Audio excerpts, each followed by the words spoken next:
What is going on, warriors and farmers of Tamaris? Welcome to the endgame guide for Liliya VELYN in the Call of Dragons. This is going to be episode number 3 in the series.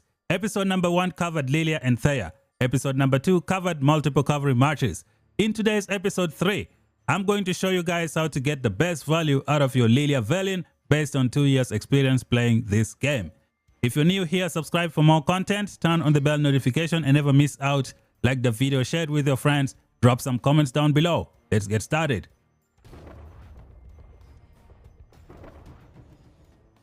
Alright, warriors and farmers of Tamaris, Liliya and VELYN can be classified as the best mage pairing in the game as of right now. We haven't gotten our generation 3 mage heroes yet. Therefore, as of right now, Liliya and VELYN are classified as the best mage marchers in the Call of Dragons. Now, to get some good value with your Liliya and VELYN, you need to pick the best faction for you. So let us see which one is going to give you the most value with these two pairings. The League of Order is known as the mage faction in the Call of Dragons. They have the Celestials. Celestials have the highest magic attack in the entire game. So this would be the best place to get the best value out of your Liliya and the VELYN. Now, if you want another good result, you can try the Wilderbeck faction because they have the Satyr Witches. The Satyr Witches are going to give you 20% attack every now and then, which can be useful for your Liliya and VELYN. Now, when it comes to the Spring Warden, they are going to use the Long Leaf Treants. Now, these guys will give you 20% additional defense every now and then. It can be quite useful. However, I think the League of Order has the best mages, which is the Celestials. And if you're in the League of Order, you have another option. You can also use a Liliya and a Thea to get even better results. So these are the 3 factions that you can pick. Decide which one is good for you. In my opinion, if you're going to be using Liliya VELYN, the League of Order is the way to go. Alright, ladies and gentlemen of Tamaris, let us see why Liliya and VELYN are so awesome for the open field. First of all, we're going to answer this question. Who is the best mage hero in the entire Call of Dragons? Is it Liliya? Or is it the free-to-play VELYN? And the answer is simple and straightforward. Liliya is the best mage hero in the entire game right now. And let me show you why. Let us go to the rage skill of Liliya. Now this rage skill is going to do 1200 damage factor to 3 targets. It's an AoE based skill. On top of that, it has a 50% chance to scorch the target, letting that target take 200 skill damage every second for 5 seconds. So that is a total of an extra 1000 hero skill damage. So you're doing 1200 damage factor to 3 targets and another 1000 skill damage factor. On top of that, if you look at skill number 4, Liliya can make sure that she can scorch 2 other nearby heroes as well. So now you have tripled this 1000 damage factor to 3000 damage factor. So in total, Liliya is going to do 1200 damage factor times 3, which is 3600 damage factor, and then the extra 1000 damage factor times 3, which is another 3000 damage factor, giving it a total of 6600 hero skill damage factor, which is just nasty. So you don't want to mess with Liliya. She has the highest rage skill DPS in the entire game. Nobody here comes close to what she does in the open field. If you're going to be using Liliya as a low investment, you might not awaken her. Now to get her 3rd AoE damage, you need to awaken the hero. But if you can get her to 5111, you can still get 1200 damage to 2 targets, plus the 3000 scorching effect, which is still very, very strong. Now, when it comes to VELYN, you need to do like a full investment to get the best value out of him. His rage skill is going to do 1200 damage factor to 3 targets. And then his awakening is going to add another 400 hero skill damage to just a single target. Not all 3 of them, but just that one target in front of you. The other 2, they don't take this 400 skill damage factor, which is why Liliya is the best mage in the entire game. With that out of the way, let us see how these two synergize together. You have a crazy Liliya rage skill that's going to work well with the VELYN rage skill that also does damage to 3 targets in front of you, plus VELYN can put a match speed reduction on your enemies, which is just awesome. VELYN's second skill is going to give you a 15% hero skill damage dealt bonus, which is going to boost the 6,600 hero skill damage of Liliya and make her just do so much damage to the enemy in the open field. Liliya's third skill can allow her to get 20% attack and 10% HP, which is very, very useful in the open field. That's going to be awesome.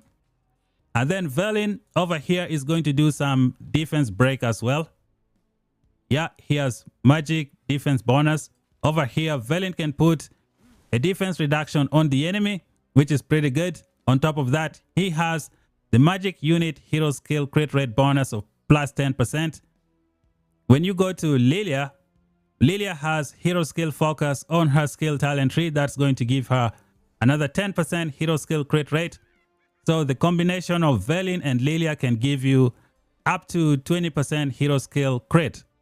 And you know, when that goes off on the Liliya rage skill, it's going to be crazy on the enemies. And this, ladies and gentlemen, is the quick synergy between the two heroes. I don't want to go too much into details because I've made many videos about them before.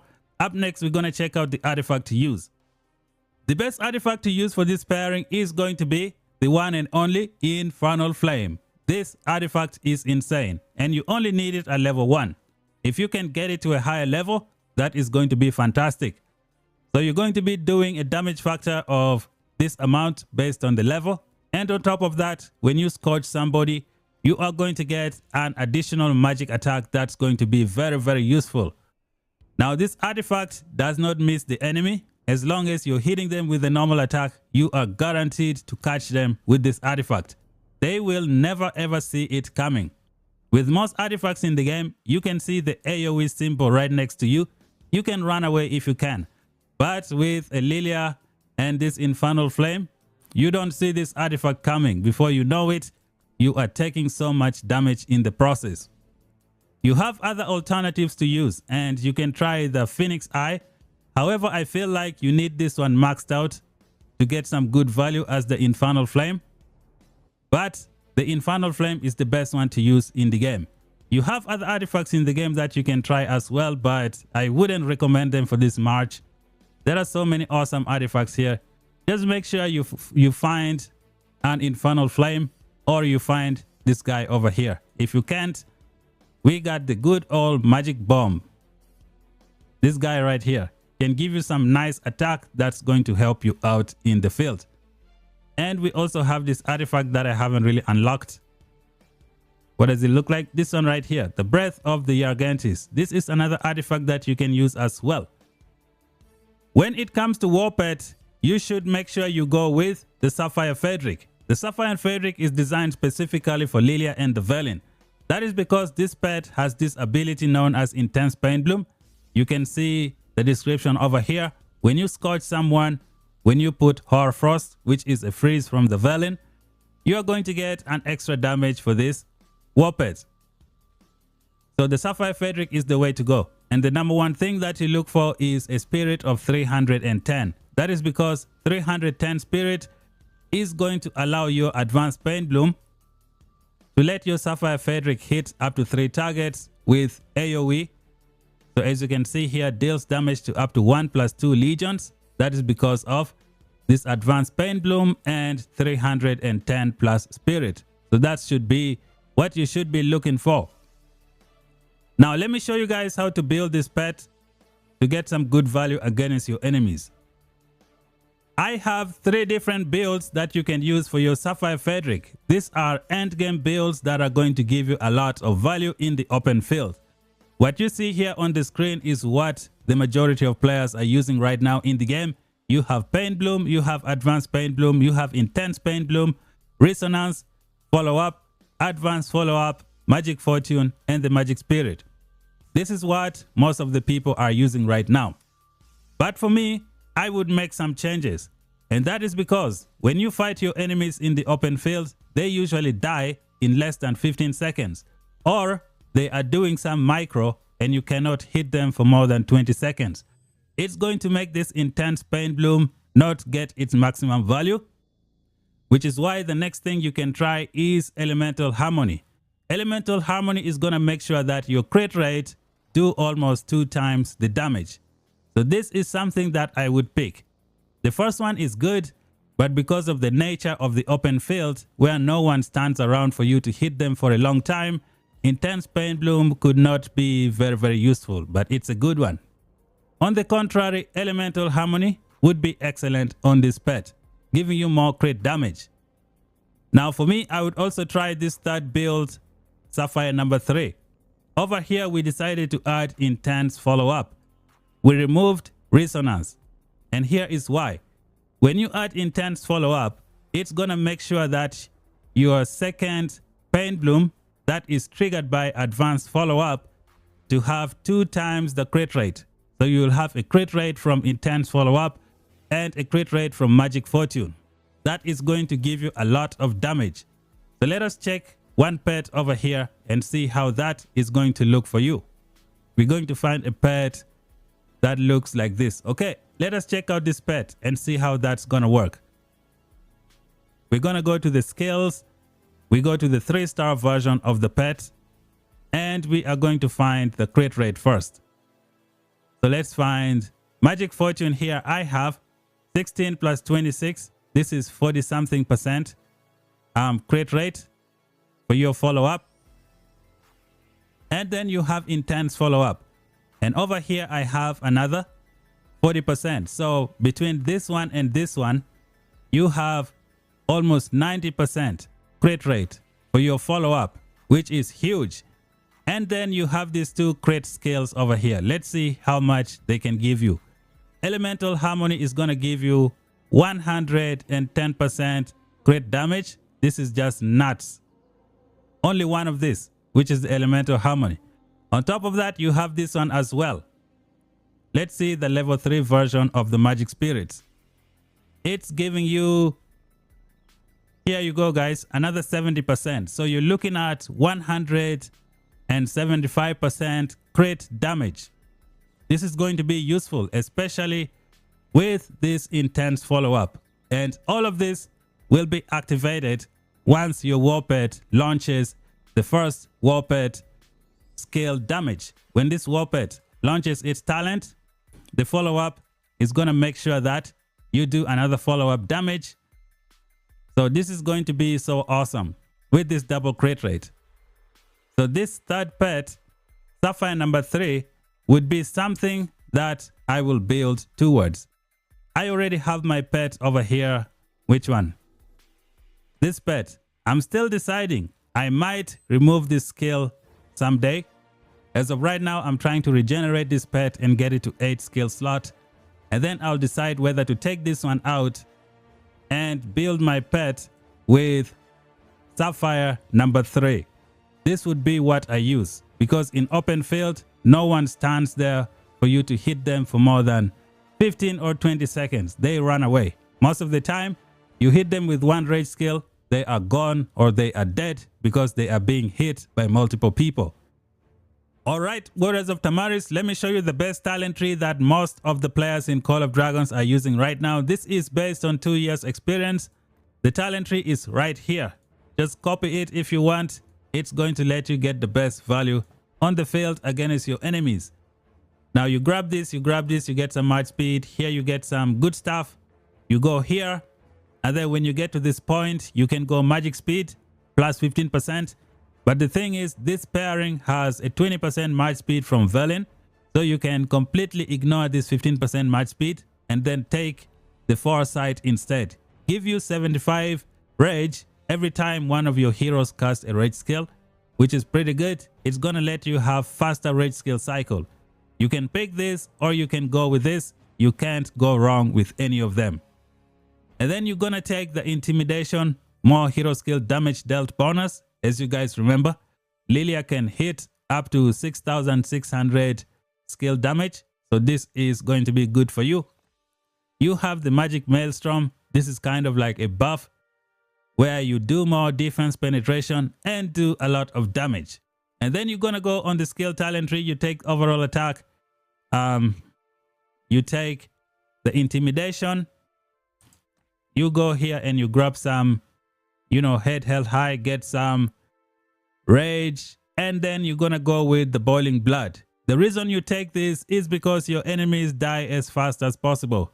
You will never hit an enemy for more than 20 seconds. They are gone. So every time you hit them with a rage skill, even the first time, you are gonna get 8% more damage dealt. Even if they run away, you're gonna get some value out of this skill. Up next, you're gonna get the detached, reduce your normal attack, and then increase your hero skill damage. These two pairings are all about hero skill damage. And then here is a fantastic skill known as focus. When launching a normal attack, your legion has a 10% chance to gain hero skill focus, increasing their hero skill crit rate by 10% for 5 seconds. VELYN also has a 10% crit rate, so this is going to be like 20% crit rate. That's going to be very, very useful. To keep it pushing, you are going to get the Raging Tide. Your legion deals 15% more hero skill crit damage, which is just fantastic. It's going to work well with this skill. And then at the end, you're going to take Thirst for Blood. When casting Rage skill, your legion deals additional hero skill damage to the target. I wouldn't pick Caged Animal because, your enemies die in less than 15 seconds, or they run away, or they are doing micro. And every time you get a war report, everything resets. When you take the Thirst for Blood, you are guaranteed to trigger this as long as your hero casts their Rage skill. And the good thing with that skill is that it's going to get a crit rate from here and a crit rate from the VELYN skill as well, making it a fantastic skill to use for yourself. Now, the 1 point that you have left, I would suggest you put it here on Infantry Counter Tactics. Allow you to do 1% more damage to infantry in the open field. There are so many infantry in the open field. Now, a lot of people have been putting that skill over here. I feel like it is wasted if you put it over here. Why? Because you are going to need a buff to trigger this ability. And I think the only buff you might get from your Liliya is going to be the Magic Maelstrom. So I would put it here in Infantry Counter Tactics, this 1 point that we have left. So this would be the talent tree for Liliya and VELYN going in the skill direction. If you want to try something different, you can go in the magic direction as well. And this is what the magic talent tree looks like. We've discussed the skill talent tree already. We have discussed this whole point over here. So when you get to this side, you get the egoism. You take less hero skill damage. You go here, you do wither, which is good. And then you have this ability, insult to injury. It's going to increase the damage factor of Liliya's Scorching. Remember, Liliya can scorch 3 targets. Let each one of them take 200 damage factor every second for 5 seconds for a total of 3000 damage factor. And you're making that increase by 5%. It can be quite useful. And then at the end, you're going to go with the Iconoclasm. Now this skill is going to be, this talent skill is going to be a little bit tricky. It says when your legion is composed entirely of magic units, you deal 2% more hero skill damage for 10 seconds every time you gain a buff effect, up to 10%. So where are you going to gain your buff effects? One of the places you will get a buff effect is from your shield, which is why the 1 point that I have left, I dropped it over here in the Orb of Protection. So your Liliya will cast a rage skill and get a shield and then get this thing to 2%. And then your VELYN is going to cast a rage skill and also get another shield. He's going to get this to 4%. And your Magic Maelstrom, which is another buff, if you trigger it within that time frame, it's going to give you another buff and it's going to push this to 6%. So you're just going to keep collecting buffs until you get to the maximum 10%. It can be quite useful. However, the best talent tree to use is going to be this one right here, which is the skill talent tree. It has worked so well for many people. And this, ladies and gentlemen, is the endgame guide for Liliya and the VELYN in the Call of Dragons. To do a quick summary, Liliya is the best mage in the game. Even at 5-1-1-1-1, you are going to get so much value out of this hero. All of her skill is in her rage skill, and you can also get access to the scorching ability that's going to scorch 2 nearby targets, which is just fantastic. When it comes to the artifacts, you're going to go with the Infernal Flame. That's it. Try to get it to a high level. Well, guess what? The game developers have also launched a new event, which is kind of like free to play. Not free to play, but if you have unlocked your Liliya, you are going to get a free Infernal Flame from here by completing the missions. So you don't want to miss out on this event. It comes when you go to the home kingdom, maybe once in a while. So we will see the frequency of that event. What else do I need to summarize for you guys? Oh, when it comes to the pet, there is one more skill that I did not mention.